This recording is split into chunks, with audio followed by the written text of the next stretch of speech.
Inilah Buletin Dakwah Kafah edisi 361, 16 Rabiul Awal 1444 Hijriah atau 20 September 2024 Masehi dengan judul Mencintai Nabi SAW sepenuh hati. Tak terasa kita kembali berada pada bulan Rabiul Awal, bulan kelahiran baginda Rasulullah SAW. Seperti biasa, peringatan hari kelahiran Muhammad Rasulullah SAW ramai diselenggarakan oleh kaum muslim di berbagai tempat dengan penuh kegembiraan. Kegembiraan itu tentu wajar. Pasalnya, kelahiran Rasulullah SAW adalah nikmat yang paling agung bagi umat manusia.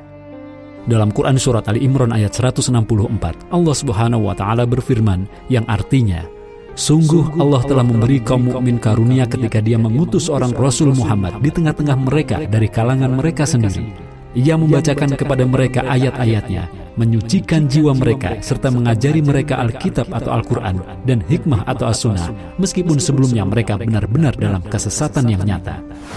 Wajib mencintai Nabi SAW. Peringatan Maulid Nabi SAW adalah salah satu wasilah untuk terus memelihara rasa cinta atau mahabbah kepada beliau. Mencintai beliau tentu tidak seperti mencintai sesama manusia. Kecintaan seorang muslim kepada beliau harus di atas kecintaan kepada orang lain. Nabi SAW sendiri menyatakan, tidak beriman salah seorang di antara kalian hingga ia menjadikan aku lebih dia cintai daripada orang tuanya, anaknya, dan segenap manusia. Karena itu mencintai Nabi Muhammad SAW hukumnya wajib. Al-Quran telah mengancam dengan keras siapa saja yang cintanya kepada Allah SWT dan Rasulnya terpalingkan oleh kecintaan kepada yang lain.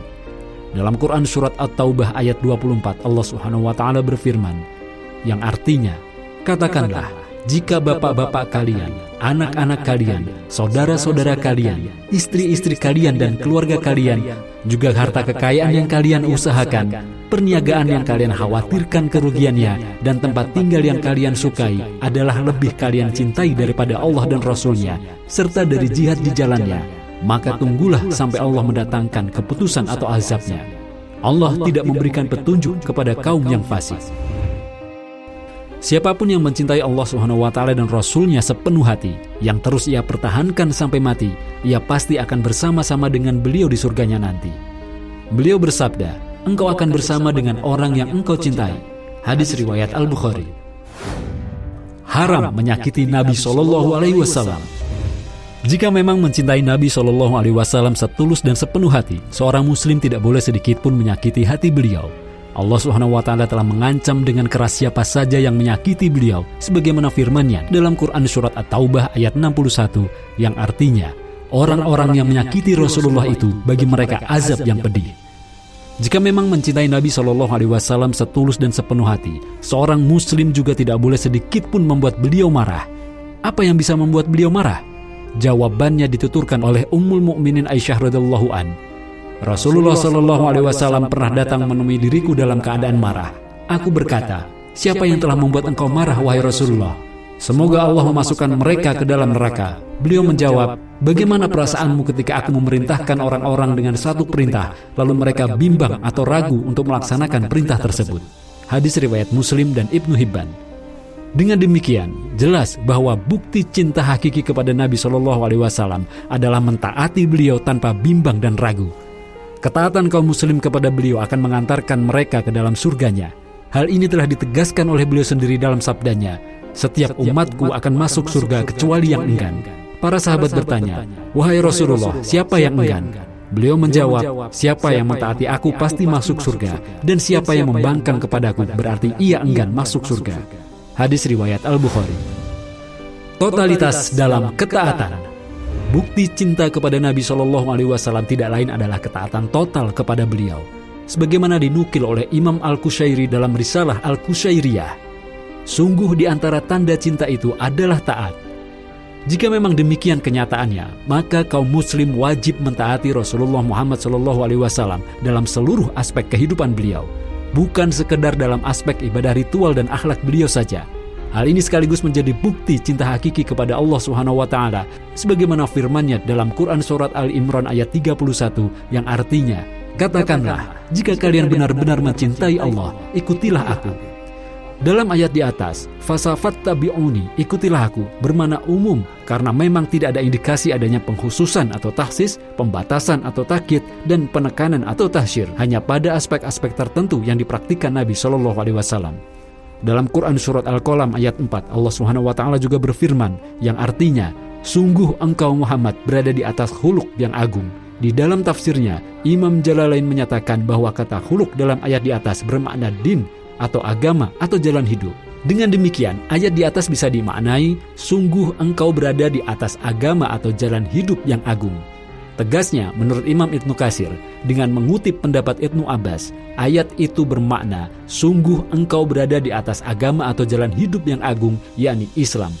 Ibnu Katsir mengaitkan ayat ini dengan sebuah hadis yang meriwayatkan bahwa Aisyah radhiyallahu an, istri Nabi SAW, pernah ditanya oleh Sa'ad bin Hisham radhiyallahu an mengenai akhlak Nabi SAW. Aisyah radhiyallahu an lalu menjawab, sungguh akhlak beliau adalah Al-Quran. Hadis riwayat Ahmad. Dengan demikian dapat disimpulkan bahwa cara meneladani Nabi Muhammad SAW hakikatnya adalah dengan mengamalkan seluruh isi Al-Quran yang tidak hanya menyangkut ibadah ritual dan akhlak saja, tetapi mencakup seluruh aspek kehidupan manusia, mulai dari akidah dan ibadah hingga berbagai muamalah seperti dalam bidang ekonomi, sosial, politik, pendidikan, hukum, dan pemerintahan. Sebabnya, Rasulullah SAW sendiri tidak hanya mengajari kita bagaimana mengucapkan syahadat serta melaksanakan sholat, saum, zakat, dan haji secara benar. Beliau pun mengajarkan bagaimana mencari nafkah, melakukan transaksi ekonomi, menjalani kehidupan sosial, menjalankan pendidikan, melaksanakan aktivitas politik atau pengaturan masyarakat, menerapkan sanksi-sanksi hukum atau ukubat bagi pelaku kriminal, serta mengatur pemerintahan atau negara secara benar dengan syariah Islam. Lalu apakah memang Rasulullah SAW hanya layak diikuti dan diteladani dalam masalah ibadah ritual dan akhlaknya saja, tidak dalam perkara-perkara lainnya? Tentu saja tidak. Jika demikian, mengapa saat ini kita enggan meninggalkan riba dan transaksi-transaksi batil yang dibuat oleh sistem kapitalisme sekuler? Enggan mengatur urusan sosial, pendidikan, politik dengan aturan Islam? Enggan menerapkan sanksi-sanksi hukum seperti kisos, potong tangan bagi pencuri, rajam bagi pezina, cambuk bagi pemabuk, hukuman mati bagi yang murtad, dan lain-lain? Juga enggan mengatur pemerintahan atau negara dengan aturan-aturan Islam? Bukankah semua itu justru pernah dipraktikkan oleh Rasulullah SAW selama bertahun-tahun di Madinah dalam kedudukannya sebagai kepala negara Islam atau daulah Islamiyah? Padahal Allah SWT telah menegaskan dalam Quran Surat Al-Hasyr ayat 7, yang artinya, apa saja yang Rasul bawa kepada kalian, terimalah. Apa saja yang dia larang atas kalian, tinggalkanlah. Kata ma atau apa saja pada ayat di atas bermakna umum, yakni mencakup semua perkara. Namun sayang, pada akhirnya jujur harus kita akui terkait peringatan Maulid Nabi SAW saat ini di tengah-tengah kaum muslim justru banyak ironi. Buktinya, setiap tahun Maulid Nabi SAW diperingati, akan tetapi korupsi yang diharamkan beliau justru makin menjadi-jadi. Ekonomi ribawi yang beliau larang masih menjadi tumpuan di negeri ini. Ideologi yang diterapkan bukan ideologi Islam yang dibawa Nabi SAW. Yang diterapkan malah ideologi kapitalis sekuler dari Barat.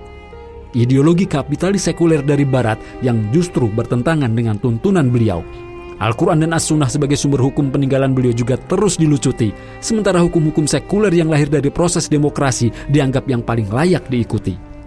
Setiap tahun Maulid Nabi SAW diperingati, akan tetapi yang diterapkan dalam politik di negeri ini adalah sistem demokrasi yang diajarkan oleh para ahli Barat sekuler seperti Montesquieu, John Locke, dan lain-lain.